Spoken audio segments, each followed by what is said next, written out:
really, from an oil and gas perspective, is really where we came at this. We looked at it from, historically what's been done. A lot of it has been looking for specific environments within the geology of the subsurface, i.e., looking where water connects with hot rocks, etc., and creates a natural steam to produce energy. And our approach is slightly different. We just thought, well, if you can get to the heat, you can always induce the liquids to create the energy, and that's really what our philosophy and our sort of drive for bringing this I'd say this massive energy source to the abundance of the population in the world. And once you do produce it in a scalable manner, you don't only have the benefit to produce electricity, you also have the benefit of using the heat directly, which can be used for district heating. It can also be then used for cooling through chillers. It can then be applied to multiple areas of desalination and things like water treatment. It has multiple scalable uses, from high temperature to low temperature in heat, so it can be used for large scale heating networks or industrial processes, but then the lower temperatures can be used for things like climatized agriculture.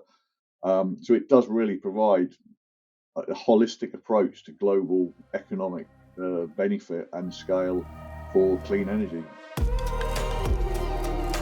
But our mandate really is trying to have an impact on the Paris 2050 goals, trying to get a substantial amount of energy to the market globally, clean energy, baseload energy, whether it be heat or electricity. It doesn't matter. It's all the same at the end of the day. It's all, reducing carbon and making our environment hopefully a better place to live. And that's a mandate we've set ourselves, and and also doing it where we can get other people involved. So it's not just about companies, it's about people, and getting people to understand and being a bit of an advocate for the geothermal space to sort of lobby the support behind doing it. Because a lot of people understand that it's benefit, but I think there's a lot of people also misled into in some respects of where it can be done and why it can't be done in certain places, which we believe is incorrect. At the end of the day, the energy, the heat is everywhere, and if you get to the heat, the temperature, you can create the energy. So that it's really a case of yes, you won't get it in low hanging fruit. We're not California where we have geysers and we have the stuff coming out of the ground, but it doesn't have to be California to create the energy.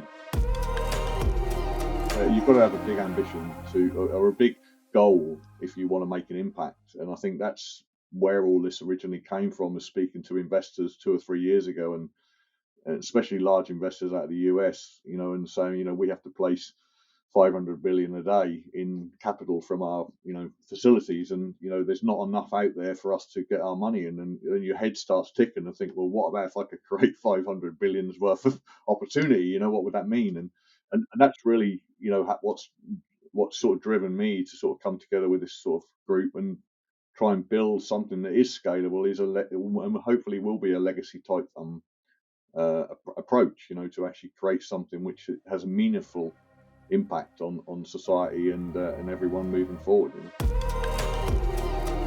But also, it's that fail fast mentality. Is like, you can see when something is not going to work, and you can make a decision quickly and say, no, let's stop that and just forget that, and let's just move on and do something else. And I think that's again where we need to be in this. If we're going to make impact results, we need to fail fast and make sure that we move on. And what we do, though, like I said, is everything we're doing today is really we're not doing R&D. We're not this isn't a science project. This is taking what we know works.